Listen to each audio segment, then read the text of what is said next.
சென்னையின் புறநகர பகுதிகளில் அரை மணி நேரத்திற்கு மேலாக பெய்த மழை காரணமாக ஜிஎஸ்டி சாலையில் குரோம்பேட்டை பகுதியில் குளம் போல தண்ணீர் தேங்கியிருப்பதால் வாகனங்கள் சிரமத்தோடு இயக்கப்பட்டன. இது பற்றிய விவரங்களை நம்முடைய செய்தியாளர் கந்தன் விளங்கலாம் கேட்கலாம். கந்தன், விரிவான விவரங்கள்.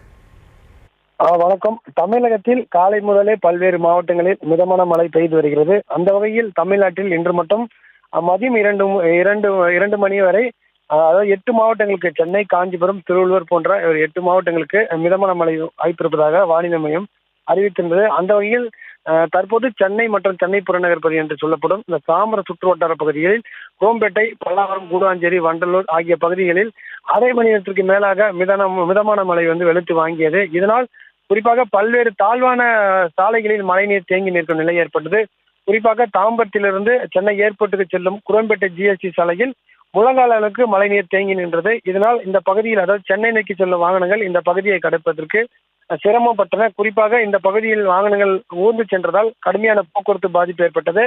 அந்த மழைநீர் தேங்கி நின்ற இடத்தில் மழைநீர் வடிகால்வை முறையாக தூர்வாரவில்லை என குற்றச்சாட்டு முன்வைத்தனர். தற்போது நெடுஞ்சாலைத்துறை அதிகாரிகள் நேரடியாக வந்து அந்த மழைநீர் வடிகால்வையை தூர்வாரி தேங்கி நிற்கிற மழைநீரை வெளியேற்றும் பணியில் ஈடுபட்டு வருகின்றனர். தற்போது அனைத்து மழைநீரை வெளியேற்றியதால் தற்போது வாகனங்கள் சீராக இந்த பகுதியில் செல்கின்றன.